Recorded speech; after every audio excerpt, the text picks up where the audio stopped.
Let's go to Carol in Tucson. What's up, Carol? Hi, John. How are you? I'm good. How are you? Well, I'm a little paralyzed with fear to take action on something very, very important. All right, let me help you. How can I help?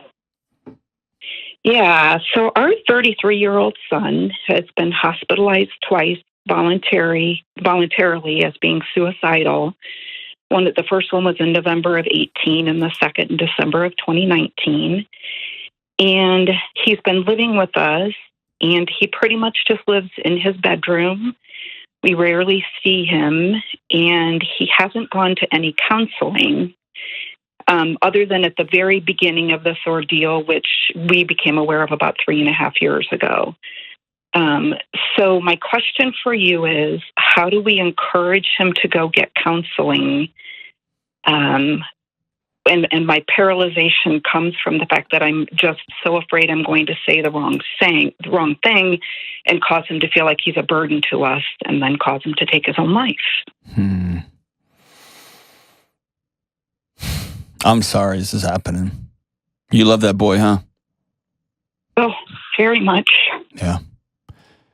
Has he struggled his whole life? He at one time said to me he feels like he's been depressed his whole life, but he went on to do great things. He double majored in college, went on to the Army, and became a captain. And then when he came out, went to seek a job.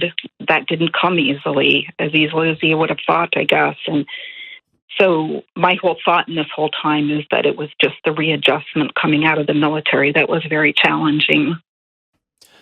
So one of the challenges that parents experience when they have an adult child wrestling with mental health issues is a couple of things. One, they try to roll back and see what they could have done different to get to this point, and they carry a lot of blame and a lot of shame and a lot of should-haves or I might-haves or what ifs I had done this. Is that any part of that your story?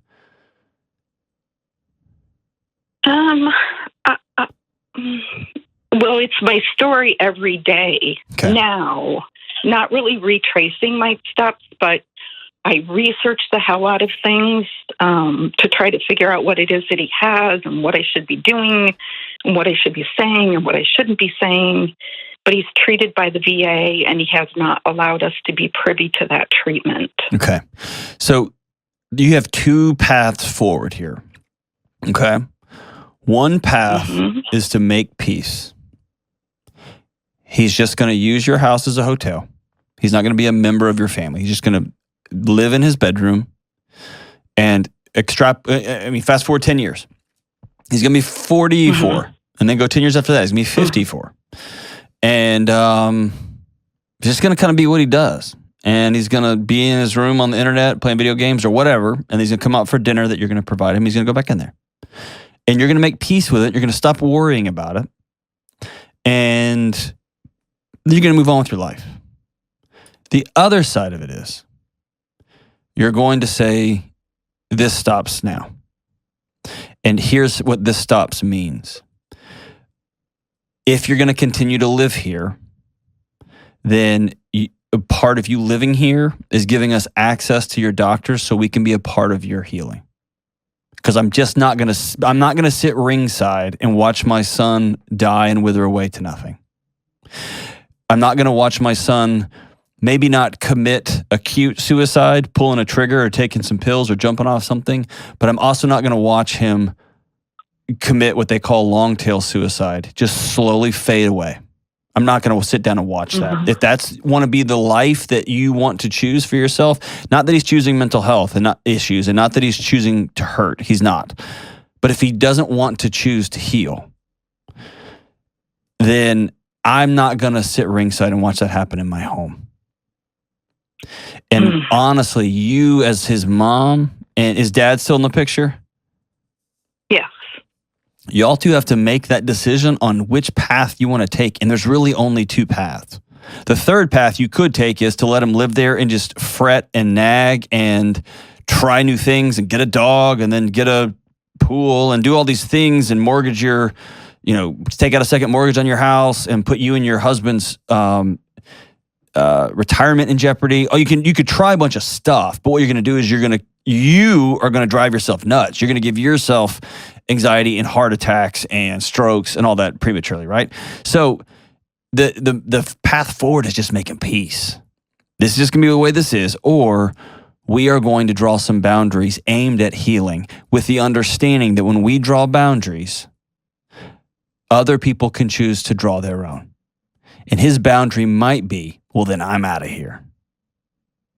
And you have to decide, is that better than him being in his room slowly dying? Is it better than him to go leave somewhere? Because right now he's not getting any better. You hear what I'm saying?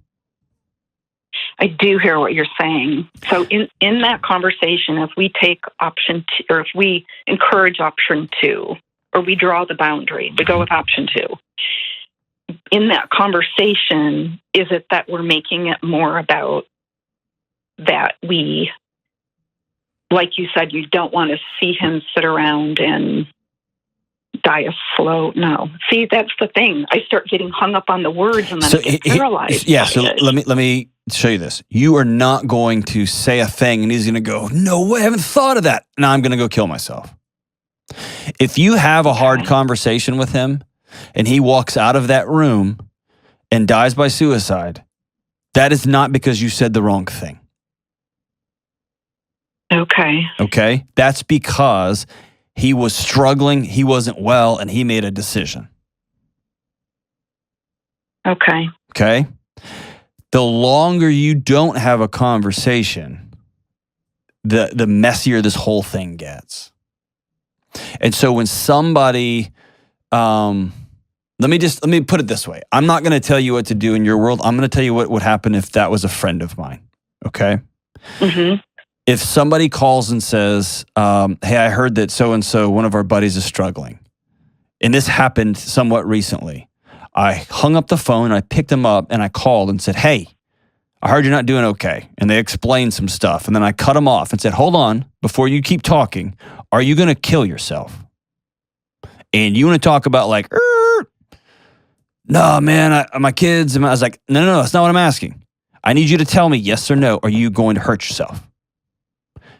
No. Now, I didn't put a thought into this person's head that wasn't suddenly there. It was like, no way, I didn't think of that. Yeah, now that's not how that works, okay? Okay. People do respond to boundaries, particularly if they have deep mental illness. He could respond in an extreme way. Okay, there is that possibility. That would not prohibit me in my house from having that conversation. Let me think of it this way. Okay. Not, let's say somebody has colon cancer, and they're on some sort of experimental chemotherapy, and they're not taking their chemotherapy drugs. And we've heard about stories where out of nowhere, somebody goes to the doctor for their annual checkup and it's just gone. The tumor's gone. It just went away. And also they say, hey, colon cancer is a bad one. Let's do lung cancer. And then, or they just go home and just keep smoking. At some point, I'm going to say, you cannot sit in my house and continue to smoke. And they may say, if you send me out of here, I'm going to die. You are sending me to my death. Nope, I'm not. I'm offering you life. If you stay here, we're going to walk alongside you. We're going to give you a place to live. We're going to give you food. We're going to give you water. We're going to give you shelter. And we're going to have a close connection with your doctor. And that's your rent for being here. You can choose to keep smoking. I'm not going to watch you do it. I can't. And I'm willing to offer you something else. Does that make sense? Yeah, it makes a lot of sense. The challenge here is it might be something like this. If I were you, I'd also call the VA and I would let them know. They can't even acknowledge that he's a client there or wherever he gets it. Is he taking meds of any kind? Yes. Okay. You can look on the pharmacy. You can look at the pharmacy, whatever doctor wrote that prescription. You can see that. Yes. I would send that doctor a note of some sort or call and say, I know you can't confirm that my son's even a client because he's 34. We're about to have a hard boundaries conversation in our home, and he has a history of suicidality. If this is a bad choice, please let me know. And put that burden on them. Okay. Okay? But that's what I would do. Okay. And then there's a ethical obligation if they know that they have a client in harm's way, that this, maybe your son told them, if they ever do this, I am immediately going to do this in this way at this time. Then they would have an obligation to come out and say something. Mm-hmm. Okay? Okay. You are between a rock and a hard place. There's no question about it. The question you have moving forward is, am I going to make peace with the way things are? Or am I going to draw a boundary and tell my son, I want to be a part of your healing, and I'm not going to sit here and watch you slowly fade away in my home? Okay. As a follow-up to that, at the beginning, he had delusions, and one of his delusions was that his father was not his father. So, I don't know where he stands on that right now. The medication seems to have taken care of the delusions, but for that reason, should his father not be part of this conversation? I would ask him, tell him we have to have a hard conversation about your living arrangements here. And would you like, I want Dad to be a part of this conversation, but in the past you have expressed that you didn't know if Dad was Dad. Are you okay with him being a part of this conversation? Okay. And I would just have it that way. Okay. Actually, you know what? I take that back. I absolutely take that back. Yes, I would have Dad a part of the conversation. I would. Okay. Here's why. This is your house, and this whole conversation is a boundary where we're reclaiming our home, and we're reclaiming our rightful place as your parents. And as your parents, we're going to tell you hard truths, and we're going to love you. And so this is your dad, and if you've taken your medication and you're a part of a healing community, then you would know that, or you would at least understand and trust us, right? Or trust anyway. Is that making sense? Sure. So I would have that. This is a reclamation thing, but I need you to hold this really, like what I'm about to tell you right now. I need you to hold this in your hand. This can all go south.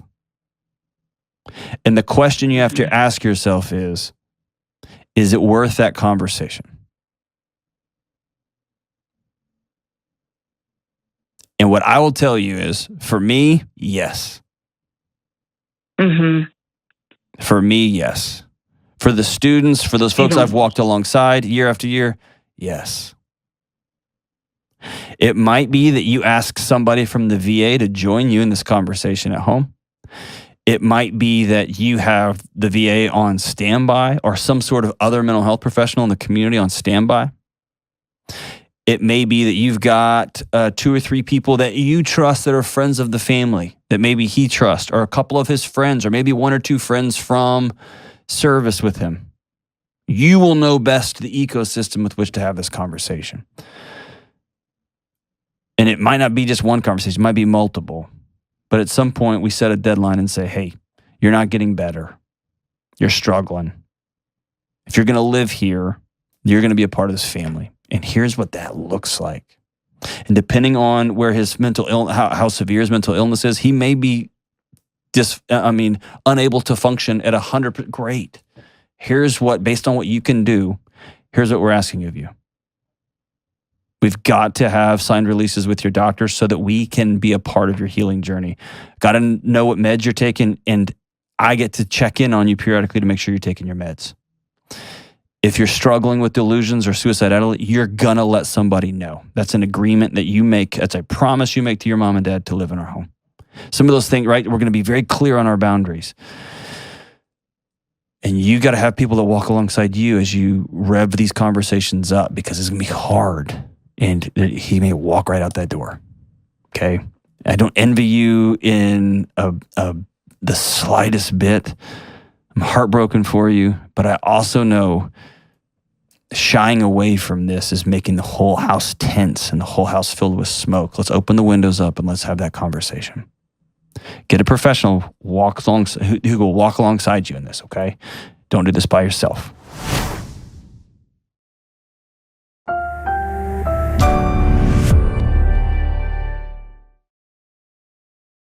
All right, let's go to Sarah. Let's go to Sarah in the OC, Orange County, California. What's up, Sarah? Hi, Dr. John. How are you? I was great. And now that I got this new insert for my pen, I'm incredible. And now I'm talking to you, the home of social distortion there in Orange County, and I don't know that things get much better. So it's awesome. What's up? So my mom told me that I'm the reason she's depressed because I won't be here for Christmas. I'll be with my in-laws. You are one terrible daughter, Sarah. You know that's nonsense, right? Yeah, but it hurts. I know. Why did she lay that on you in that way? She, like my whole life, it's always been like she'll use painful words. Like what? If she doesn't get what she wants. Okay. Give me an example of something she's told you. She'll call you condescending. She'll call you terrible person. She'll call you bad names, all sorts of stuff like that. And it's like in a heat of rage, like a red line almost. Yeah. But then she forgets it. And then it's over with. And as long as she's gotten out what she wants, then it's like the conversation's over. And then if you bring it up, how dare you hurt her? And then it's fine. Yeah, but then it's fine the next day. Of course it is. Nothing happened. Of course it is. But if you bring it up, then how dare you keep bringing up the past? What are you trying to do? Yeah. Has this been your whole life? Yeah, but for the most part, yeah. Okay. I need you to hear me super clear. What's happened to you your entire life is abuse, and it should never have happened. And I know people are watching this and they're going to give me grief for overusing the word abuse, but you have been responsible for the emotional care of an adult, and an adult that is weaponizing her relationship with her daughter as a way of propping herself up. And that should never, ever happen. And I'm sorry that happened to you. I want you to acknowledge the depth of this, because this has affected all of your relationships throughout your life, hasn't it? Yeah. I did go to therapy for like 5 months a couple of years ago when I started doing boundaries. My husband and I were like a united front. He's the one who actually told me when we first started dating. He's like, that's not normal. Like for someone to yell at you like that about numerous different things and everything. And then we did the whole boundaries and everything. And it's worked really well, but now it's starting to seems to slip backwards, and she doesn't like that I have boundaries. Of course she doesn't. And she says it's me putting up walls. Hey, listen. She has cashed in her votes. She gets no votes, no say. She abuses you, Sarah, no more. Okay? Yeah. And I know that's hard to hear, because since you were a little bitty girl, you've been responsible for making sure she was okay. She wasn't mad, and she got whatever she wanted. Yeah. Okay? And so practicing this, because your survival mechanisms have been to make sure she's okay so that you could be safe and not get screamed at or hit or kicked out or whatever the thing of the day was. Taking care of her has been the way you've stayed alive. And so you learning to be whole and well in your marriage and learning to completely break this cycle and change your family tree in a profound way is going to feel for a season like you are going to die. It's going to feel like you're being overexposed, because this is how your body's kept itself safe for so long. So for me, if I tell my mom, like my mom, hey, I'm not doing this thing, I'm not going to be able to make it down. And my mom said, that really breaks my heart. I was counting on you coming. And I would feel guilty about that. Rightfully so. I feel guilty that I broke my mom's heart. And I would also acknowledge her right to have her heart broken. She's allowed to do that. She's an adult. And I would know my mom's not trying to hurt me. She's trying to tell me that she really misses me and wants me there. When your mom says, you are making me depressed, and your choices are selfish and self-centered, and you care more about him and his family than you do your own mom after I gave everything up for you, your body is not going to respond like mine. Your body's going to go screaming and running for the hills. Right? Yeah. The only way to heal from this is to walk directly through the middle of it. That means put up your boundary. And when she starts firing her weapons, feel it. Acknowledge it. Be as distant as you can. Create space. And here's what I mean by that. When your body starts to take off on you after one of her email rants or one of her text message rants or one of her phone call rants, feel your body. And as though you're watching it from a ladder, look down at it and say, man, it is really trying to take care of me and protect me.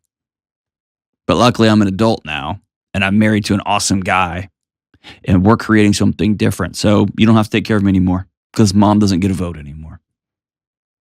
And it's not going to be a magic switch, but you're going to be practicing this thing as you move on. Does that make sense? It does. There's one, we do work at the same company, so sometimes some of the stuff. Who's that, you and your mom? Has happened there, like that happened at work. What do y'all do? Forget what she does. What do you do? I run the office. But what's the, like you're an office manager? You're okay. Yeah. I would do everything I can to get a new job. Gotcha. I would create some space. It's time. And the reason I'm telling you that is there's a physiological consequence to what you're doing every day. You don't know it, but you're going to work and your body goes to war. It is scanning. It is 24/7 hypervigilance. It is making sure mom's okay. Let's don't do this because mom's going to get mad. I need to go in early. Mom can't be there. So you see what I'm saying? The little machine underneath your daily life is running hot.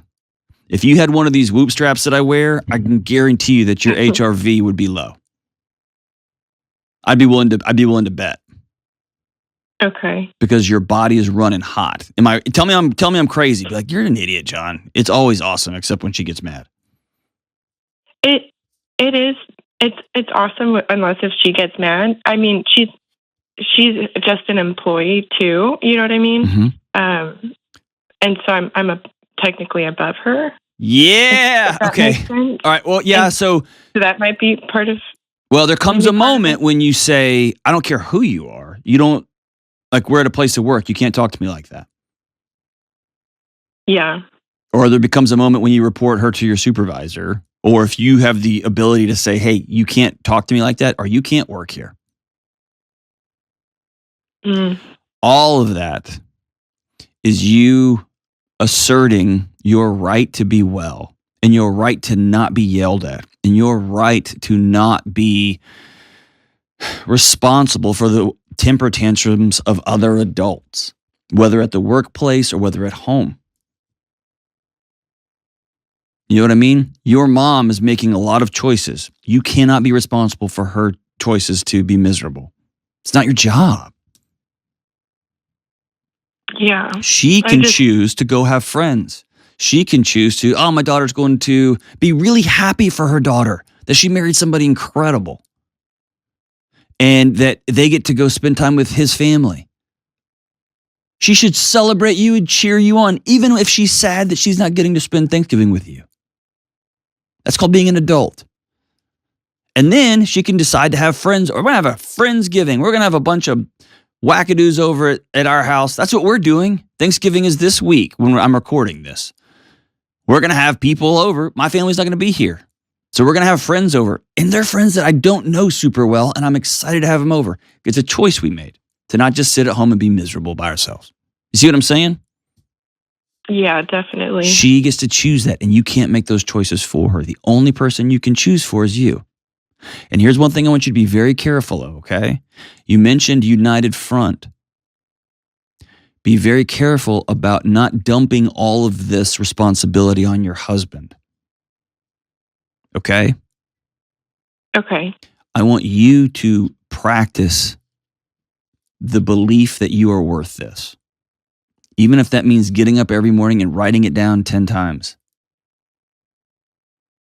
I am worth having a life where I laugh really hard. I am worth having a life where I love my husband recklessly. I am worth going to work and not worrying if mom's going to be in a bad mood today. And I want you to begin to practice those things. Say them out loud. Okay? Okay, you got it. This is Sarah, this is the hard work of breaking a cycle. God, I'm sorry this happened to you. And for those of you listening, I know we have lots of sensational calls on this show. The reason I'm so passionate about this, because these are deep planted seeds, aren't they, Sarah? Yeah. Because I love my parents, you know. I know you do. I love them, but it hurts because it like makes you feel guilty, like setting them. But then you're glad you set the boundaries. But then you feel guilty because you can tell that they're hurt, but it's because of their own actions. Yes, yes, yes. Choose guilt over resentment every time. Okay. Every time. If you don't, and let's say you canceled your Thanksgiving plans and decided to go, like, okay, I got to go be with my mom because she told me I'm the reason she's depressed, so I got to go with her. And then it happened again. And then it happened again. Eventually, your husband begins to resent her and you. And you begin to resent her because you do want to go spend time with your in-laws. You like them. They're nice. They're fun. Yeah, I love them. So. See what I'm saying? And so you're going to begin to resent them, and then it's hard to come back. And so let's hold the boundaries up. And if mom starts to yell at you, I want you to stop and say, I'm not going to allow you to yell at me today. When you're ready to talk like an adult, then I'm happy to talk with you, but I'm not going to sit here and be yelled at. Have a great day, and then hang up the phone. If she sends you a long, wild text message, and you see how long it is, just reply back, I'm not going to read all of this. We can talk on the phone later. See what I'm saying? Yeah. Begin to assert yourself, and you're going to have to practice asserting because asserting has got you hurt in the past. And I will say it one more time. Parents, if you tell your kids, you are making me fill in the blank. You are choosing to participate in their dysregulation and their distrust for themselves and for their inability to know where they are in space because they're too busy making sure you're not sad or you're not frustrated or you're not angry, or you're not raged out. That's not their job. They're kids. They're kids. And I mess it up too, man. The number of times I've gone back to my son and say, hey, I said you made me frustrated. You didn't. I chose to be frustrated because I'm an adult and you don't have that kind of control over my emotions. And it's hard and it's something I got to work at. But that's what adults do, guys. We got to work at this. Stop putting this crap on your kids, man, because they grow up and they get married and they don't know who and where they are. It's not right. Let's step it up, parents. Our kids need us. All right, let's go to Kelly in Nashville. Almost 10 years ago, we found out that my mom had been having an affair with a man in the neighborhood. And obviously things were tense for a little bit, but my parents decided to stay together and work things out. Since that time, neither of them, from my point of view, have really made any significant changes or efforts towards a healthier marriage. So I guess flash forward, a couple days before Christmas, I got a call from my sister saying that my dad had found more emails that my mom had sent to this man. And my sister felt the pressure, kind of not to say anything to me, but really to either my other sibling. But she couldn't really carry it all by herself, so she was obviously telling me. And since that time, she's admitted to my dad that she did tell me. And so she was kind of pulled in as a mediator at the moment. And and so then I was the support for the mediator in secret. What a mess. Hey, so Right. so real quick. So did your mom kick back up this affair with this dude, or did your dad find stuff from 10 years ago? No, it's back. Ah, okay. And the way you said it, the dude in the neighborhood. So the dude in the neighborhood still is in the neighborhood, and so he's back in action, right? Mm-hmm. And how old are you? I'm 29. Okay. And how old's your little sister? 26. Okay. So we're all adults. Except for your parents, but go ahead. Well, right. And so my sister since admitted to my dad that she told me. Mm-hmm. So, my dad followed up with me and kind of got, I guess, my thoughts on the situation. I don't know if anyone has told my brother or not. I did also end up reaching out to my mom to let her know that I still love her and I still support her. But really my question today, I'm just trying to figure out what is my responsibility in this situation to my family as a whole, and then, what's my responsibility to my mom, my dad, my brother, my sister, each as individuals. That's a great question. And just for the record, I hate that you got drawn into this. I hate that your dad did that to your sister and triangulated her in that way. He should have some friends and some confidants or a counselor or a place where he can go and talk to grown-ups about these challenges. But and I hate that for your sister and your poor brother. How old is he? He's 27. Yeah, and leave it to the brother, just like, hey, everybody, what y'all doing, right? Has no idea, just bebopping along, right? Exactly. So here's my thought. Thought number one is secrets destroy families, period.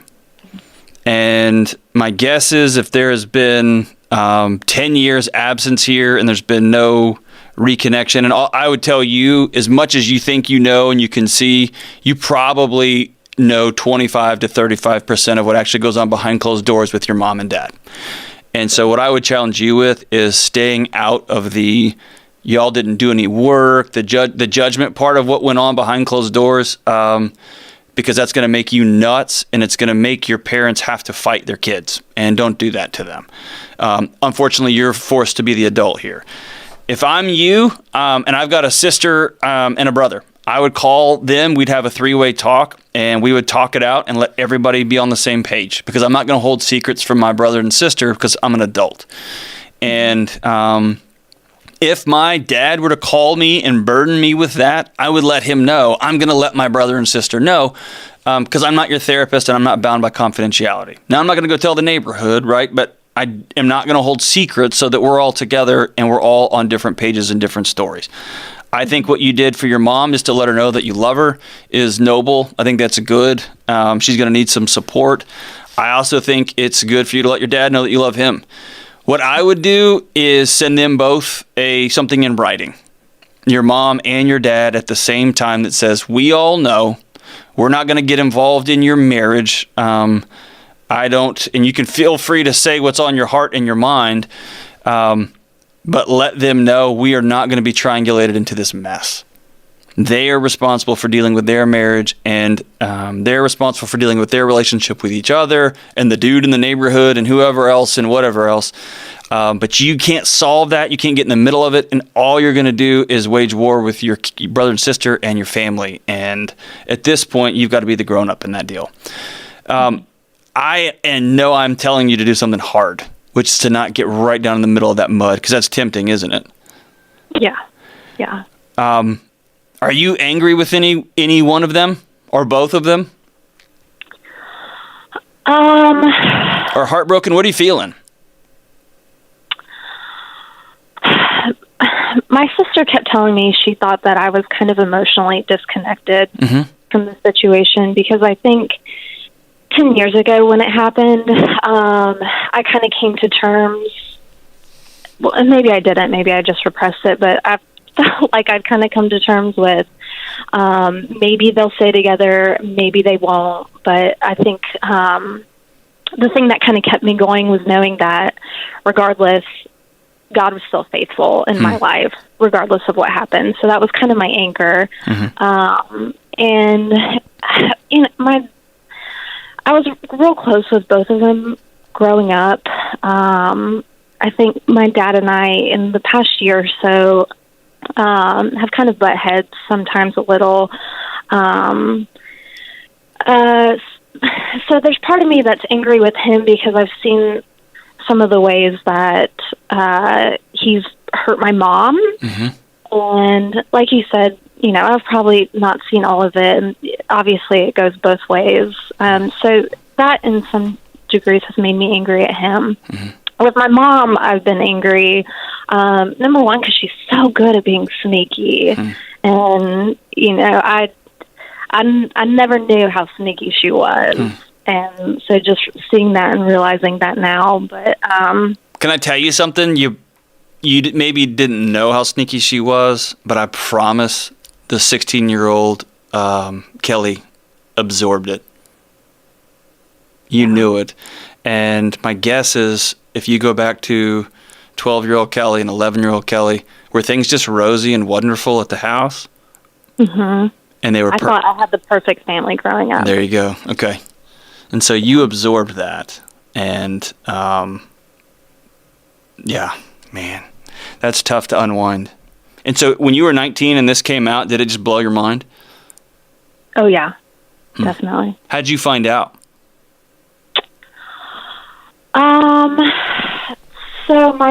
So the guy that she cheated with asked to meet my dad at a McDonald's in the area. Whoa, dude, that's a brave guy.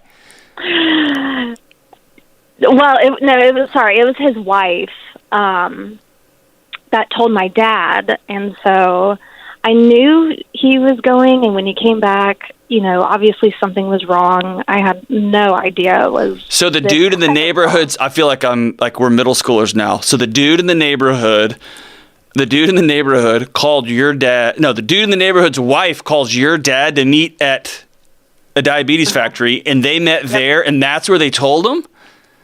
Yeah. From my recollection, that's how my dad. Dude, that is so 10 years ago. Because right now we would just text. That's it. So good for them, I guess. I think my dad probably suspected. Sure. He just didn't have the proof, and this other guy's wife brought the proof. Okay. But, so fast forward to now. I can get distracted pretty easily with that story because that just sounds like there's layer after layer after layer to that one. Here's the deal. Yeah. You hear me say this all the time. You're gonna have to grieve that story. And you had a perfect family, and they weren't perfect. There is no perfect family. And your dad made some decisions. Your mom made some decisions.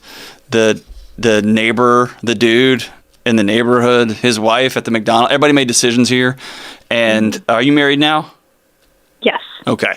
You're going to have some honest conversations with your husband. You're going to have some honest conversations with your brothers and sisters. And again, going back to my original thing, I would put in writing to my mom and dad, we all know, we love you. We are not getting in the middle of this mess. And if y'all don't act like adults and deal with this mess in a way that is whole for everybody, then y'all are opting out of Thanksgiving because we're all getting together. And y'all are opting out of Christmas get-togethers because we're all getting together. And we're going to mourn the loss of the family that we thought we had. But we're not going to get sucked into this thing. And so, Dad, you're not calling little sister to gossip about Mom. And Mom, you're not calling middle brother to talk about if your dad had only. We're not doing that. We're not playing that game. And the reason I tell you to write a letter is that way they can go back to it over and over and over again. And when people are having hard conversations with one another, especially family members, old roles pop up, old stories pop up, old defense mechanisms pop up, and we start hearing only what we want to hear. And there's something about having a letter that you can go back to and go back to and go back to, okay? And it will probably be a heavy thing for them to read, and they'll read it 2, 3, 4 times. And they may text you and say, who the crap do you think you are?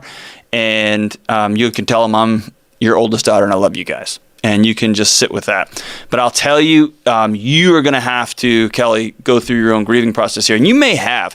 Everybody grieves differently. Your brother may break down on all, like just be comatose weeping. And you may say, that really sucks. I'm pissed at my mom, pissed at my dad. You morons, you blew up something great. And I hope you're all happy. And I'm moving on about my life because my marriage is good too. That may be awesome, may be good. Or you may find sneaky tendencies in yourself. And you may find that you slowly start to fill X or Y or Z, or you may find yourself starting to respond to problems between you and your husband or challenges that we all have, kind of like your dad, maybe a little loud, a little aggressive, a little angry. And when you have those seasons, you've got to commit now to making sure that you don't repeat that cycle with your husband. And then be open to your brother and sister, man. Make sure that they've got a place to call, which can be you, and make sure you love them. But that just sucks. I hate that for you. And again, I say this all the time. Parents out there, don't treat your kids like your therapist, man. That's not what they're for. Don't treat... It drives me crazy when people say, my son, he's 14. We're best friends. I'm best friends with my dad. And I always think, what's so weird, dude? Have friends your own age. If I was to go out in the neighborhood and be like, hey, this is my best friend, he's 14, I'd go to jail because I probably go to jail, but that's just weird, right? Have friends your own age. And if you've been cheating on your spouse, don't make the first call to your 21-year-old daughter. Talk to a pastor, talk to a friend, talk to, I don't know, maybe your husband would be a good person to talk to a counselor, but talk to people who are equipped with this. Don't dump that type of nonsense onto your children, man. That's so much. If you have 6-year-old kids, don't talk about your marriage problems with your 6-year-old kids. Why? Because they're 6. And dragons are still maybe kind of real, and so is Santa. And they don't need to know about dad, or don't do that to your children, okay? Get people who are grown-ups that you can be vulnerable with. And what I find often is that it's hard for grown-ups to be vulnerable. You owe it to your kids to not dump this crap onto them.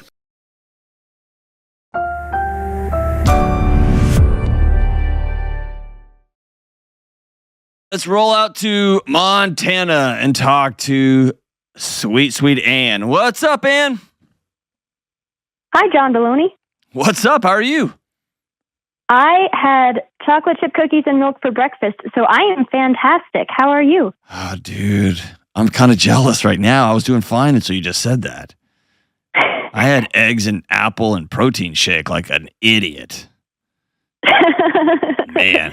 All right, so good for you. And so we'll prepare for the sugar crash here in a bit. We'll try to get through this call fast so you can land safely from your crash. So what's up? I have a question about how do I set boundaries with friends? Go for it. What happened? Great. So the boundary is one of my best friends is a guy, and I have a fantastic boyfriend who I really want to honor and make feel comfortable. And this one relationship and the way we interact doesn't make him feel comfortable. So some boundaries that we have set is Luke and I, just the friend, aren't going to hang out one-on-one anymore. Hold on. We'll go back. I'll edit that part out, okay? We'll make a note to edit his name out.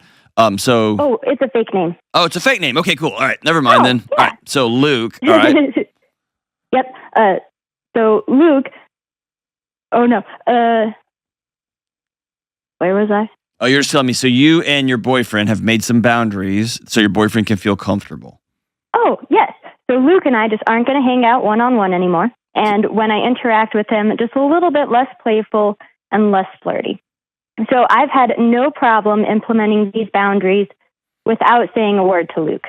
But the thing is, I really don't like that. It's making me feel like a bad friend because I just kind of casually keep blowing him off and avoiding him in awkward ways. But every time I try to practice saying the words out loud, I either feel like a hypocrite or I overshare. So I could use some help practicing that. Well, I think the deeper question I have for you is this. Are these your rules that you see, no, this is healthy and right, or are you trying to make somebody happy? This is both of us. This is what we agreed upon. That's not what I asked. Well played. Nice try, Ann. Well, it was a discussion. I'll miss his friendship a little bit, but I can also see how it does come off that way. And so I also like these rules. This seems like the right direction for us to go. Something doesn't feel right to me. Oh, well, that's unfortunate. So, let's take your conversation with your current boyfriend off the table, okay? One of your best friends in the world happens to be a guy. You laugh, y'all go hang out and have coffee, whatever. Absolutely no sexual chemistry at all, is that what you're saying? Not on my side. And so this is where it comes in. Both the boyfriend and I agree that it would not be out of the ballpark or totally abnormal if this friend did have a crush on me. If Luke had a crush on me, would be like, oh, yeah, no, that kind of makes sense. Nothing from my side. Does I he? was single for years while I knew this man, and I never asked him out a single time. I got nothing. Did he ask you out? Nope. Okay. Would he? If you just called him tonight and you're like, I can't believe this, I've missed it. You're right under my nose this whole time. I love you. What would he say? Probably yes, but I guess I don't know. Okay. I think that we can be cruel when we know somebody has feelings for us and we kind of play right up against the line there. And we know that there's like this weird unspoken tension. We know, kind of, but not really, but maybe, but not really. Okay. And there's I mean, that definitely is where the oversharing comes in. Tell me about oversharing. What do you mean by that? Oh, well, like if I went to set these boundaries, the thing is the one-on-one rule would make me feel like a hypocrite because like I would still go hang out with some of my other guy friends, just the two of us. There's no issues there. But there would be issues with Cam because of the fact that we both see that type of relationship being a possibility. Both the boyfriend and I think that would be possible. So for me to set the clear boundary of like, hey, I don't want to hang out one-on-one anymore because we think that our relationship is too close. That feels weird to overshare like that. It feels weird that you keep having to use a plural. Oh, I can take the boyfriend out of it if you would like. Well, it's not for me. I'm going to sleep just fine tonight. It sounds like you kind of have a crush on this dude and you know it's not great if you're dating somebody else. Am I wrong on that? No crush on him. Huh? No crush, nothing. Okay. So is it just that full disclosure, is it just that your boyfriend's uncomfortable with him? Just gets a bad vibe from that dude? Oh, well, they're friends outside of it. He just thinks that Luke and I have a slightly flirty relationship. Oh, this is so weird. I don't know what to tell you because here's what I'm trying to paint a picture. If there's a couple of different buckets here. Bucket number one is you don't owe anybody an explanation for any of your choices. You can tell anybody at any time, hey, I'm dating this guy. I'm going to quit going on one-on-ones, just me and you. I'm just going to stop. Okay. It just doesn't feel right. And I like you. You're my friend. You've been my friend for a long time. I'm just not going to go out to coffee with you anymore. And then if you have another person that you work with and y'all go grab lunch and he sees it and he's like, wait a minute, you said, and you could say, no, I said you. You and I have been friends for a long time. We've got a deeper relationship. This whole thing's just kind of weird. Okay. See what I'm saying? That's one. That works for me. Number two is if you're dating somebody and they just get that gut feeling, watch out for that dude. I've learned to honor that. I used to be like, whatever. That's not real. I've learned to honor that. Three is, like the third vertical here is, maybe it's time if you and this guy are getting serious, maybe it's time to say, I'm just going to quit going to have lunches or going to have drinks with just dudes, just me and them. Just kind of as a way of being. I'm going to honor you. I'm going to honor our relationship. I'm going to take all the confusion out of all of this. Okay. The only place I get stuck with that one is I go hiking with guys and I don't want to be eaten by a grizzly bear. But outside of that, I could honor and respect that. I like the way that works. I would hope you don't get eaten by a grizzly bear. Yes. Remember the rule of hiking and grizzlies. You don't have to outrun the grizzly. You just have to outrun the slowest other person there. Well, that's, man, I had cookies for breakfast, John Delony. I might be that person. But listen, like I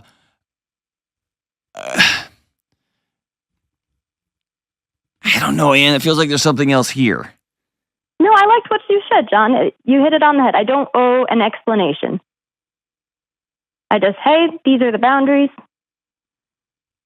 Yeah. And this is what I'm choosing to live by. I don't have to explain why it's different for some people or why relationships end up different ways. No, but I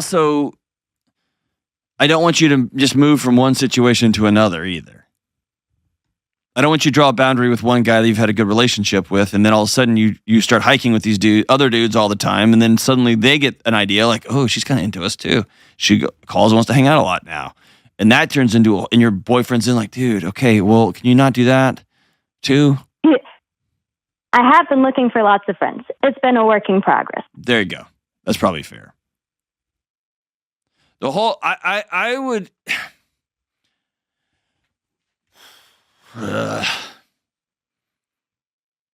Some people have blanket rules.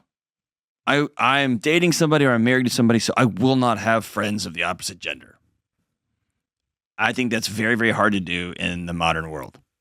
I also have seen people be very flippant with that and find themselves in a world of trouble. I would never cheat on so-and-so. Yeah, but they would. And now we got a mess, right? And sometimes somebody comes into a relationship and y'all are dating and it's all good, but from the outside, it just kind of doesn't feel right. It looks weird. It's like, hey, you're always going out and having chips and queso. You're always going out and hanging out. You're always going out and having a drink. This makes me feel uncomfortable. And if we're going to date, like, I want it just to be us that goes out and does one-on-ones. Cool. All right, I'll end that. But I'm going to go hiking with these guys. I'm going to go do this with these guys. And I'm going to go do that with those guys. Well, the whole thing just gets murky. I would challenge you and your current boyfriend to sit down and say, what are our values? Who are we going to be? Besides just this guy, what are things that make you uncomfortable? What are things that make you uncomfortable? I would not head off to the woods to go hiking with just like 3 other women. Well, my wife was like, all right, you guys have fun. I just wouldn't do that. The whole thing list would not be great. And like, it's not weird for Kelly and I to go have a meeting downstairs in the cafeteria while she drinks her straight bourbon and I have coffee in the middle of a workday while she's getting tattooed. None of those things are true. So there's a balance here. And everybody listening to this is going to have an opinion and a thought. And like, oh my gosh, I think it's just coming up with your own values. The one thing I get nervous about is an overly zealous, overbearing partner who begins to control your time, who you see, where you go, what you think is funny. And I get nervous about that. But not my relationship. Just set your boundaries and set your values firm. And y'all go from there.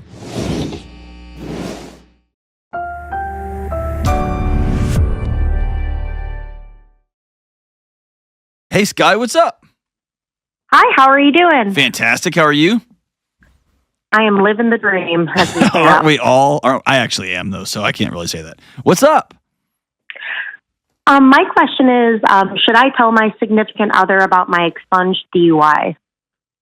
Why wouldn't you? It's just something I have a lot of shame and embarrassment about. Tell me about your significant other. I've been with him for about 1.5 years. We are actually planning on getting engaged in the next 4 months and then hopefully get married in the next 3. But he's a wonderful guy. He works in sales. Is he going to leave you? No. I don't think so. There's got to be something deeper than this.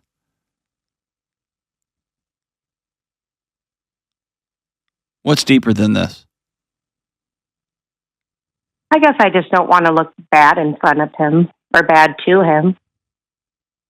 I feel like I've been just about very successful in every other part of my life except for this one incident. Why would you think you were... Man, you're hinging a lot on this. What happened with the DUI? Tell me about it. It was right after I turned 21. essentially just got margaritas with friends and was speeding through a town and got pulled over.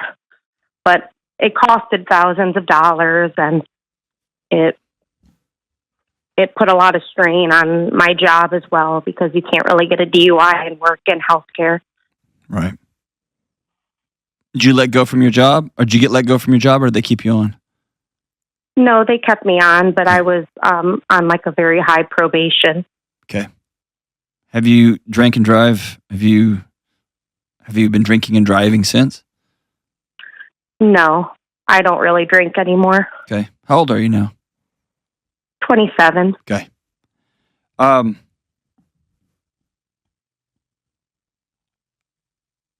Yeah, for whatever reason, I feel like just like giving you a high five right now. Or if you were here, I'd ask you if I could give you a hug. It feels like there's something more to this, but I'm going to trust you that there's not. I need you to forgive Sky and get on about your life. Are you embarrassed about this? Yeah. Are you ashamed about this? Yes. Do you feel guilty about it? It's something that has killed, millions or thousands of people. Yeah. So. And you were a 21-year-old moron, right? Yep. Yeah, I was too. Everyone I know was not very wise at 21. Did you kill anybody? No. Did you learn your lesson? Yes. Okay.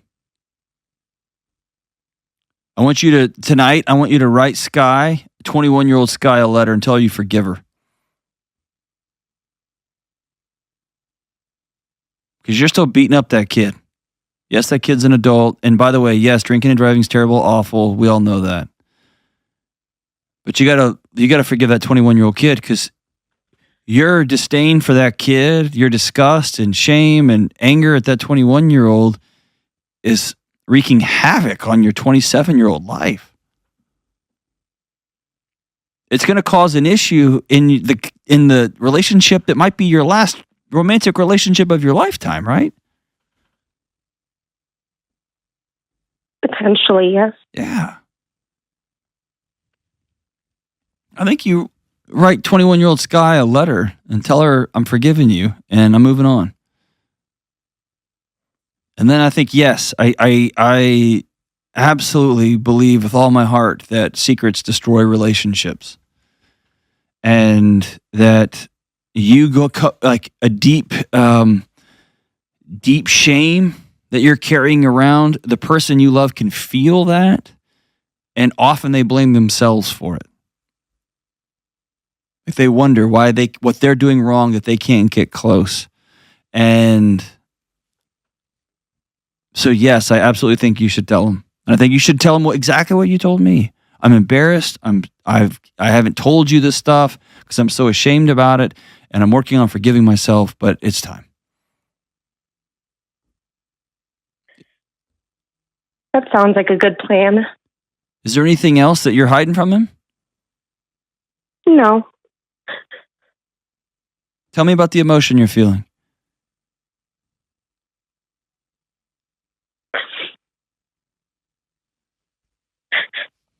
I mean, it's mostly just embarrassment, but...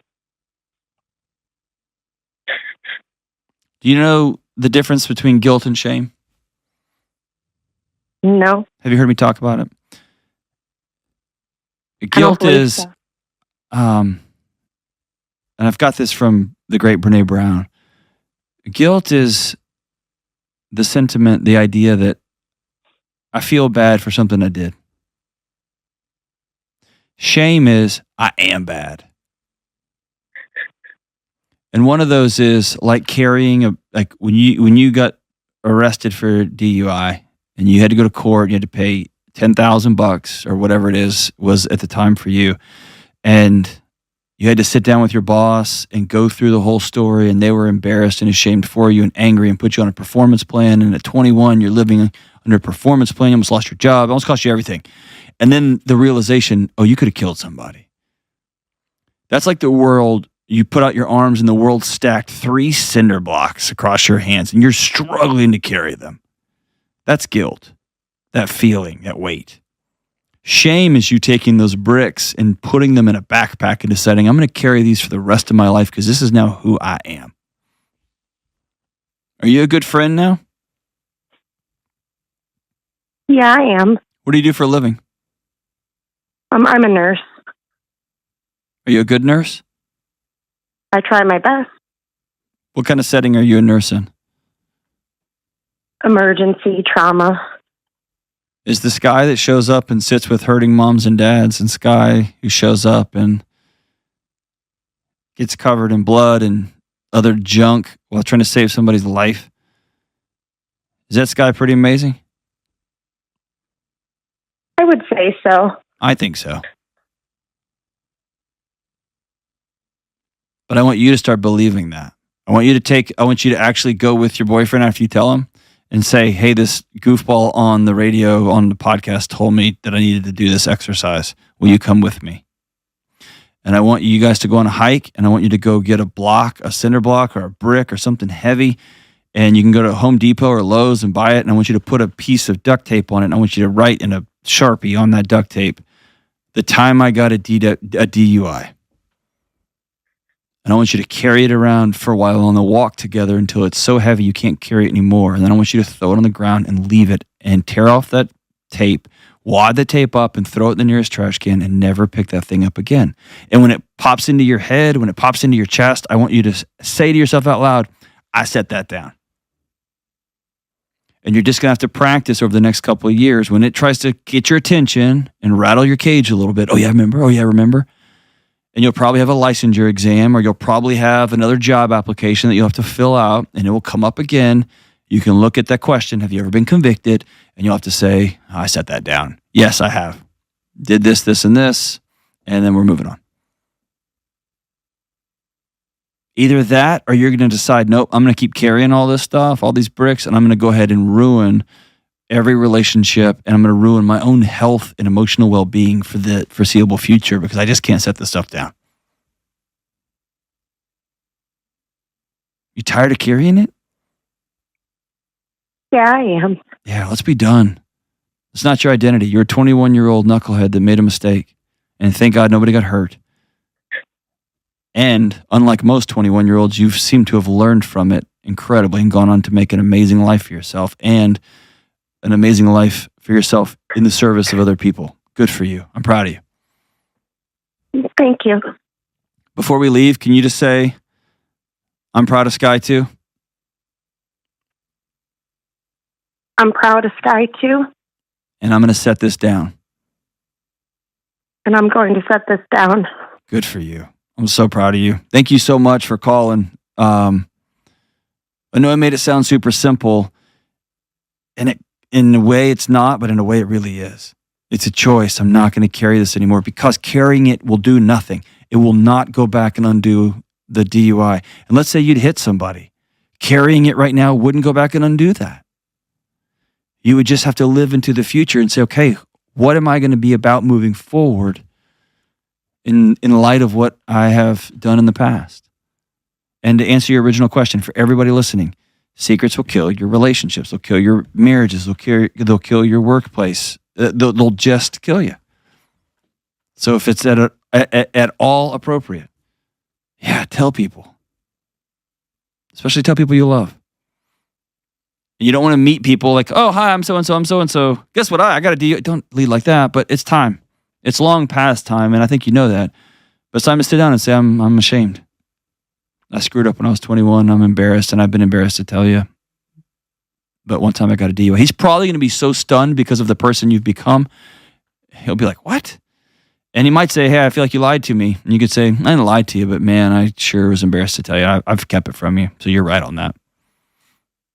But he may say what I would say, which is, man, I'm glad you're okay. I'm glad you didn't hurt anybody.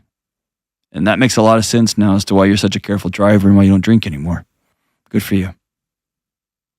Sky, hang on the line. I'm going to send you a copy of Own Your Past, Change Your Future. It's my book about healing from some of those past mistakes, those things that happened to us, those things that we did, and how to navigate that track moving forward. You're on the right path, but today is your first day of freedom. I'm not carrying this anymore. Thanks for the call, Sky. You're awesome.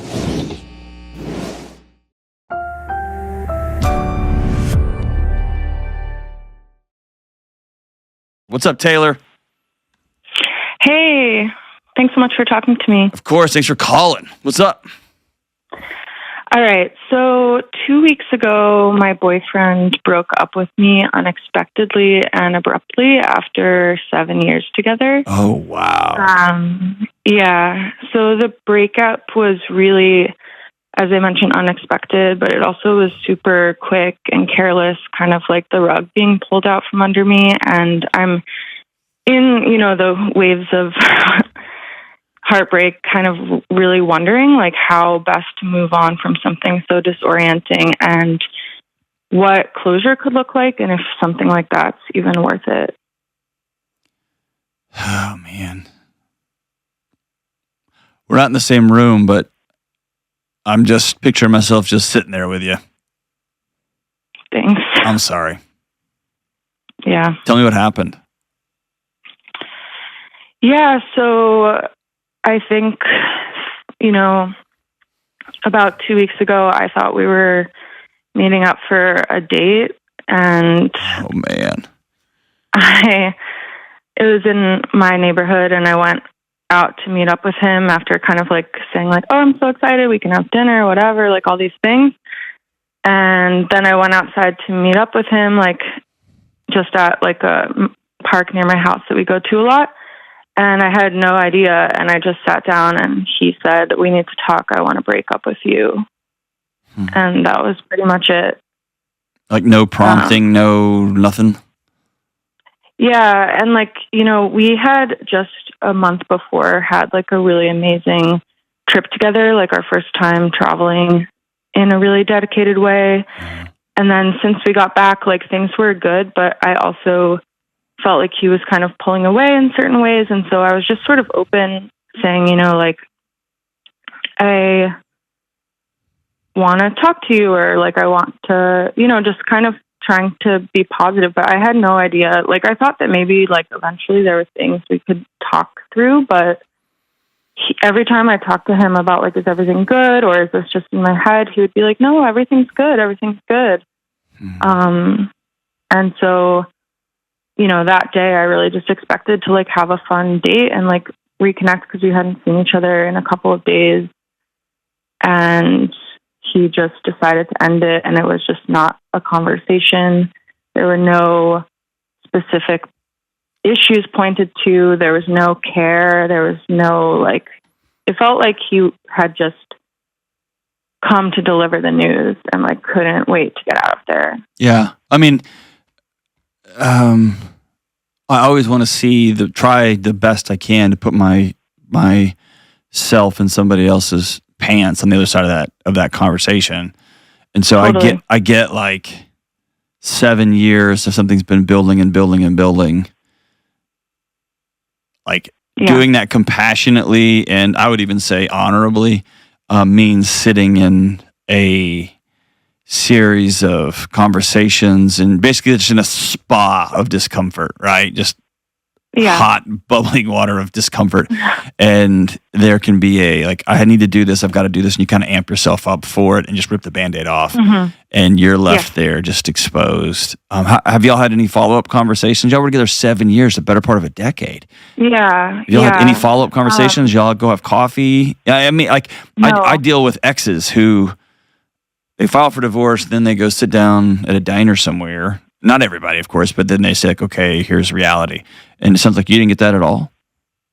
Yeah, so basically he was about to leave town the next day, and I was so like blindsided. I didn't really know so much what to say. Like, we probably talked for like 30 minutes, and maybe that was like longer than he even intended to stay. And then we said, maybe we'll need to have another conversation, but it was definitely not like, let's put a pin in this and talk later when you've had a little time to process. And so a few days later, he texted me saying, I'm back in town. If you want to talk again, let me know. But also I understand if you don't, or whatever, or you need more time. But like, of course we got to talk. 7 years. Yeah. I mean, later, I think, so I decided a couple days later, like, I don't know if a conversation right now feels most helpful to me, because I don't really know like what this person has told me that they don't want me in their life anymore. So am I meant to go sit there and say, can you actually try to come up with some more reasons to tell me to my face why you don't want to be with me? Yeah, and listen, you're angry. To protect myself. You've gone to anger. So I want you to treat this as though somebody died or something died, because something did die. And it's not just, here's a few things that died. Your relationship, your trust in yourself.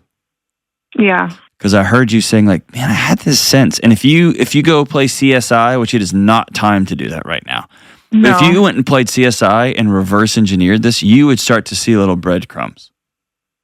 Yeah. And you might remember, man, he started just flipping his phone over about a year ago when I walked in. Or the response time on texting got longer and longer. Like, whatever. You'll start seeing things. But also, you know what else died? Like tomorrow. Yeah. Because whether we like it or not, we all of a sudden have these pictures that our bodies begin to rest in. And it's like what Thanksgiving's going to look like in 20 years. Yeah. It's what the holidays are going to feel like in 15 years. The next vacation we're going to take. And so all of these things die at one time, abruptly. Like somebody got hit by a car, right? Yeah. And it doesn't surprise me that you're getting you're either in it or you're about to unload on the anger part of like the disbelief and the what in the world, and you kind of feel like the sun is out, but you don't really, everything's gray, right? And then the sun, you feel the sun rays, and then you just get pissed. And I spent 7 years, and I didn't do what I wanted to do, and I silenced my own voices. Like all that stuff will come out, and it's all right and good. It's all good. Here's the best, like walking through it step by step. Here's the best things I can tell you. Okay. And no one's going to tell you what I'm going to tell you. And it's not like I got some secret formula. It's just that I care about you enough to be honest with you. Okay. I want you to be really hyper committed to grieving this. And I want you to be hyper and what's that mean? Don't try to avoid the black holeness of it all. Yeah. Being real sad. Being real mad. Don't run from that. It's easy to hide behind anger. It's easy to go hook up with somebody else. It's easy to go, it's easy to do all that. The hard yet healing part is to say, I was super vulnerable and somebody ripped my heart out. I don't even know why. They just did. And then the last thing I would tell you to do is be hyper committed to like the discipline, which is another word that people don't like in grief. Doing the 4 or 5 things every single day that will keep you healthy. Is that a walk? Is that calling a friend? Is that meeting a girlfriend for coffee in a diner? Like, you know what I mean? Like, what are the things that you know? I need to go see the sunshine every day. I need to turn off Netflix and go to bed. Because this is just going to be, you got a broken heart. It's just going to be hard for a while. Yeah. And none of that is pleasant. None of that's fun. And none of that's right. But I want you to play a 2-year game, a 3-year game. Who are you going to be in 2 years or 3 years? Not how do you make this go away, or how do you get all the answers, or how do you go play CSI New York or whatever. Right. And none of that makes you feel better today. And I'm sorry.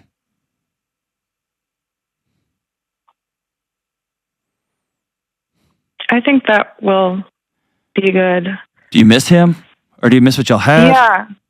No, I really miss him. And I think that's what's really hard. It kind of feels like, you're like a kid and you have like a best friend and they just like decide they don't want to like hang out with you anymore. And I think that's obviously like the loss. And I feel committed to like processing that. But I think one of the really hard parts about the way that it happened, and I'm finding myself like really focusing on how it happened so abruptly, is that, we were partners, I thought, for so long. And for him to kind of make this decision without letting me in or talking to me or having any kind of compassion, like he basically, I feel like my agency and like my voice was sort of stripped. And so I'm wondering if eventually, like when I feel like I'm in a stronger position, if it might be helpful for me to kind of reinsert myself in the narrative and be able to kind of close it and speak for myself and say, you know, like, this was For what? rough. But yeah, Because here's what you're experiencing. You're experiencing the collision of what I would call theoretical proposition and reality. And did you go to grad school? No. Okay. You speak as a grad student, which is awesome. That was my world. But you speak in the way of things, the way things should be. And every hard, brutal, ugly conversation, I deserve a voice in it. And I go with you theoretically. That's just not how the world works. The way the world works is true, long-standing romantic relationships and love and partnerships and growth takes one terrifying foundational pillar: risk. I'm going to put it all out there, and you can rip my heart out of my chest. And unfortunately, if you try to quote-unquote insert yourself and have agency and power, then it becomes this tug-of-war, and it never truly settles into one ship. And I think all of our modern dating and relationships has turned into a chaotic mess because people are trying to self-actualize in a marriage, and that's not what they're for. They're trying to self-actualize, become the best you inside of a romantic relationship. And the reality is the only way to get to the best life is to fully say, this is all of me. Do you still love me? Please don't hurt me. And there's something about getting your heart ripped out. It feels powerless. It makes you feel small. It makes you feel dumb. It makes you feel all those things. And all those feelings are right, but it doesn't mean you are wrong to risk.